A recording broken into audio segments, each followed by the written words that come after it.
Dwayne Johnson, i njohur si The Rock, mund të ketë qenë mysafiri më i fuqishëm fizikisht në këtë mjedis.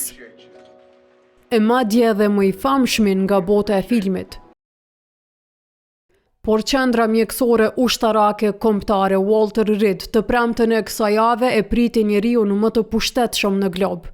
Presidenti Amerikan Donald Trump erdhi këtu për t'ju nënshtruar kontrollave të rregullta vjetore që ky institucion u bën atyre që e mbajnë pozitën e të parit të vendit, e për cilët e ka edhe një hapësirë super speciale. Republikanit që menjëherë ju kthye punës u shfaq i kënaqur me gjendjen pas testeve që zgjatën 5 orë. E bëra çdo test që ju mund ta merrni me mend. Qëndrova aty për një kohë të gjatë. Ishte kontroll vjetore. Mendoj se dola mirë. Pres që rezultatet i publikojnë të dielën. Kontrollat e presidentit janë pritur me interesim në Shtetet e Bashkuara të Amerikës për shkak të shqetësimeve lidhur me moshën e 78 vjeçarit. Madje janë të parat që nga tentim atentati ndaj tij në korrik të vitit të kaluar.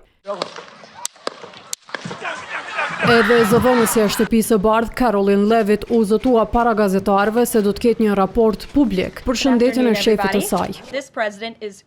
Ky president është qartë i përkushtuar ndaj transparencës. Ju që jeni në këtë dhomë e shihni dhe e dëgjoni në baza ditore. Nga përvoja e mbulimit të tij e dini se është vështirë të mbahet hapi me të. Ai është një makinë që punon rrotull orës në secilën ditë.